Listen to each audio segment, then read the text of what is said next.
beast right in front of the enemy's faces, right? Just running right into faces of Braum that's just going to be attracting Vi over, Camille just shotting over, and just at this point of time, Rakan, Grand Entrance, Orianna, Shockwave, Akali, Twilight Shroud, just throw whatever that they have, even perfect execution at that, and Corki can just get himself the special Valkyrie over. So we should be able to expect to see quite a lot. Question Or onto at Twitch. tweet at. Yeah.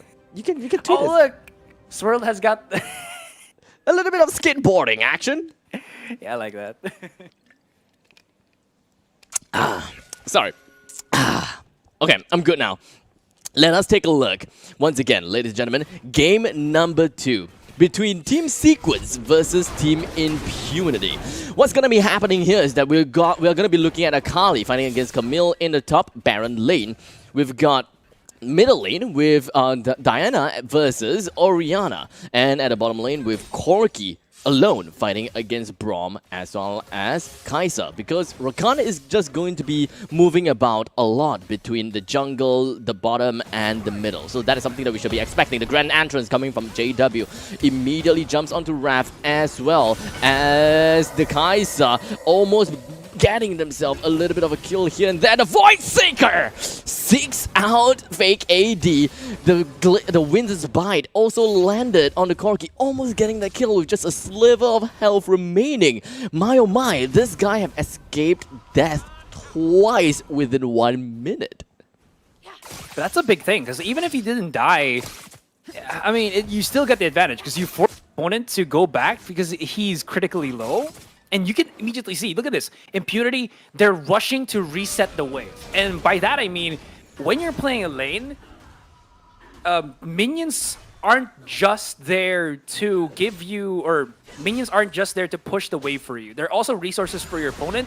And because there's no deny mechanic in League of Legends, you know, to compare to other MOBAs where you can deny the creeps or the minions, what you do here is you force the wave straight up into the turret, it crashes, and the turret, because it can clear up these waves, bounces it back. So there is some point where your opponent will miss a couple of these minions, and in turn, miss XP and crucial gold. And because of that, you can see already, I think if we can pop out the items here, Scarlet Petal should have slightly better items than Sequence's fake AD, and he should be able to bully this out with the items that he came back with, at least for Scarlet Petal. Leroy versus Ares at the top lane. It does seem like things are in pretty much of a stalemate, but I would believe that Camille most definitely will have a pretty good run against this Akali. But we'll see how that's going to be. The Grand Entrance coming from JW as the battle dance coming in from him, just going to be getting himself away from all of that in the meantime. Olaf, unfortunately, was not able to do quite much despite being so aggressive. Corki and Rakan, they don't really have much choice to work with, especially since I think the Grand Entrance was their setup, and Olaf needed some time to get himself right into the opponent's faces. Yeah, it was very difficult for him to just kind of, you know, interpret all of that. There's too much to kind of deal with. In any case, I am kind of enjoying this 1v1 with Leroy and Ares into the top side. Just kind of fun. See out. Also, if I do say so, Diana should have the one-up against a Orianna, just because you're much more powerful, I think. The dueling capabilities of Diana does overwhelm the mage nature of an Orianna, where you try to stay in the back, but Diana can just keep reaching you. It's very difficult to try to deal with, and you really need some support ever so often, or you just play incredibly at the back of the site. But Diana does have those dashes that can just make everything so easy for her. Gap close and basically dominant. Anyways, now that we've passed the crucial point, we're reaching limits, or we're reaching ultimate points of these players. And is that right? Swirl is already level 7. Cyrus is playing catch up with 6, and he's basically 2 levels ahead of everybody for like at least for a good chunk of few seconds there, and that's never what you want to happen. It does seem like we are also going to be looking at the Ocean Drake that is available. Is another Drake that is very important. So Sequence would definitely want to close to the Drake, and thus Impunity sets up for the initiation right on top of Sequence, and they manage to get a kill onto Orianna. Just going to be singling themselves out for the next one. Hashtag Ultimatum jumped right onto Leroy. Unfortunately, they did not manage to get any kill right on top of Leroy. With that up, the special Valkyrie coming from Fake AD pushes himself right in front of Impunity, and that is going to be one thing that just gonna be pushing both sides away from one another. The special Valkyrie is the thing that just tells everyone, hey guys, stop fighting! And that allows Impunity to easily pick up that Ocean Dragon. One of the most important dragons that you definitely have to pick up for yourself. That Omnivamp is going to go in favor of literally anyone and everyone within Impunity's lineup. Again, I think at this point we really need to see that scoreboard real quick because I need to see the items. But just to kind of dissect what happened in that fight, no wards, if I'm not mistaken, for Sequence on that River Brush. And what that just means is Impunity, they got all the information that they need. They could see their opponents over the wall. And another crucial fact, every member of Sequence that was still fighting there, minus Fake AD, who was pretty late to the party, was melee. So they had to go all around the wall while Impunity was throwing out some range attacks, softening everything, and they were just almost about to get taken out. And thankfully, Fake AD was there, but he took such a beating in like 2 seconds that if he wasn't lucky, if this guy wasn't lucky, he would have just been in a world of hurt. Now, I do like how Sequence was able to create some time opening for Fake AD to keep the farm rolling up, and he does have his Serenity Force. That's a step in the right direction, but still, they haven't really utilized these utilities that they have, or these weapons that they have.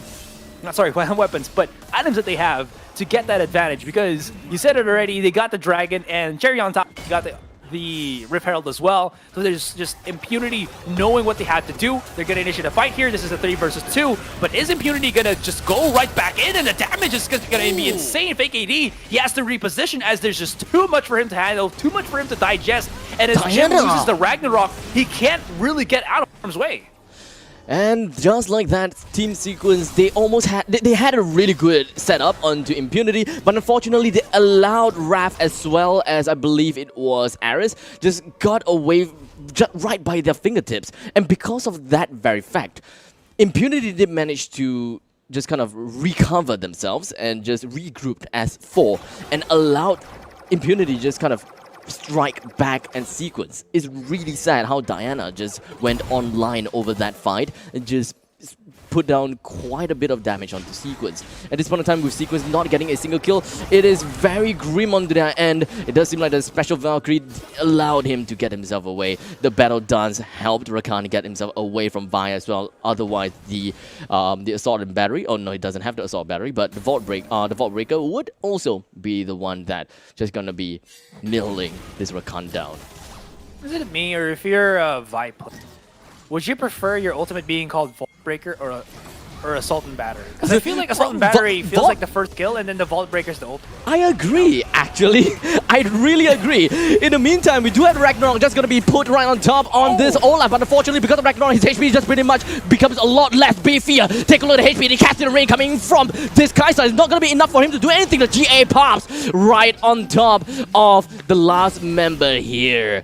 They swirled as well as Wild Boar gets themselves away right after getting themselves 2 kills. You know, 2 for 2.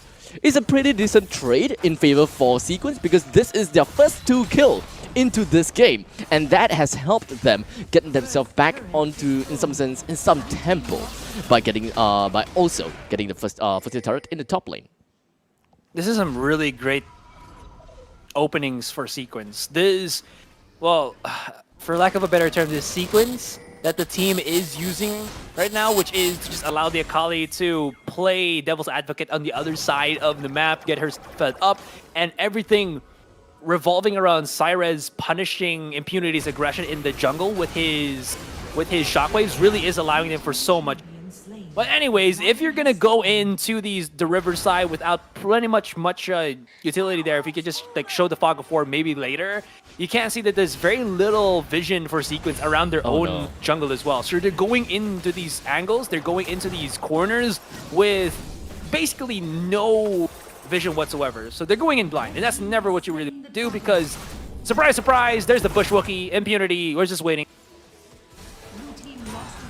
Yet another turret is not going to be destroyed by the side on Impunity. They have managed to get themselves a massive control all around the board from the bottom lane to the middle lane. So this bottom jungle is pretty much unsafe territory for Sequence, and that pretty much means that they will be losing control of the Drake spawns. But hold on a second, take a look at this. Special Valkyrie coming in from the side of Corki, just going to be launching himself right in the heart of the enemies. Diana immediately gets the CCs down, and of course getting himself a good amount of kill. Down at the bottom side, Swirl, Diana just going to be going one against one, but unfortunately Ares joins right in. Helped Swirl to win in that specific battle, and back right to the middle. It is going to be Camille fighting against Leroy. The Akali almost takes down Ares and almost brought the fight out into a stalemate.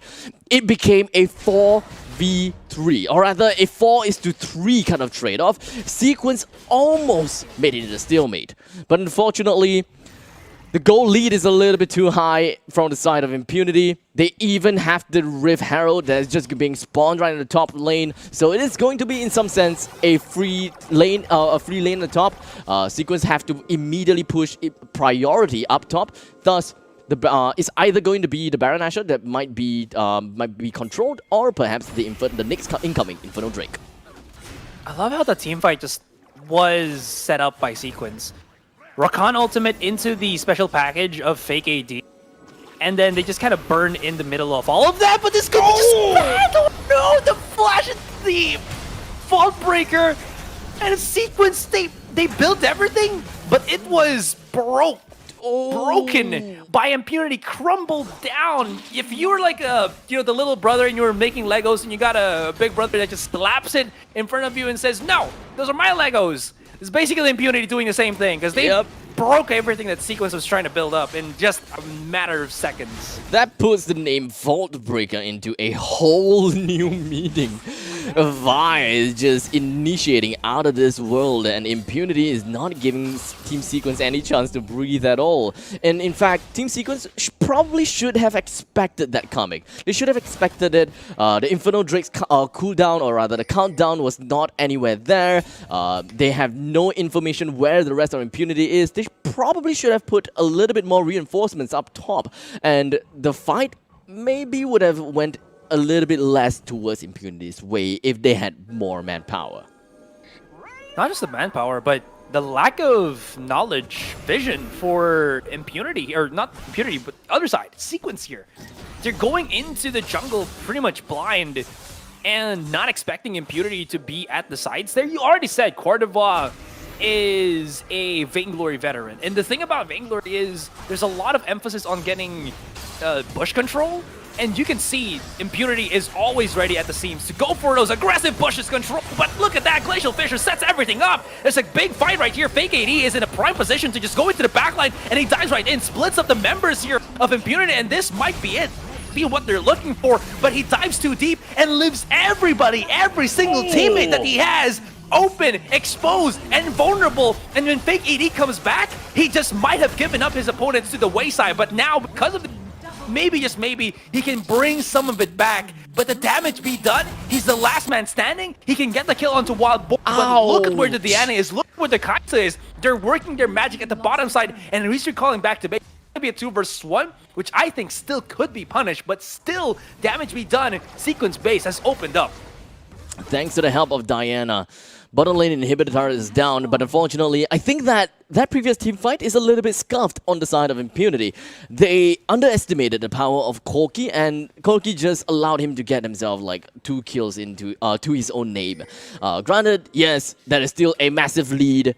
Impunity doesn't really have to be all that worried, because we're looking at like tens of thousands of goal leads, so it's just too much things to even take note of. The Captain Rain coming from the side of Kaisa is more than enough to bring most of Team Sequence's HP all the way down low. Another part of the Captain Rain puts down a massive amount of damage on Orianna, but unfortunately Diana is the one that takes that kill and is the one that brought out the ace.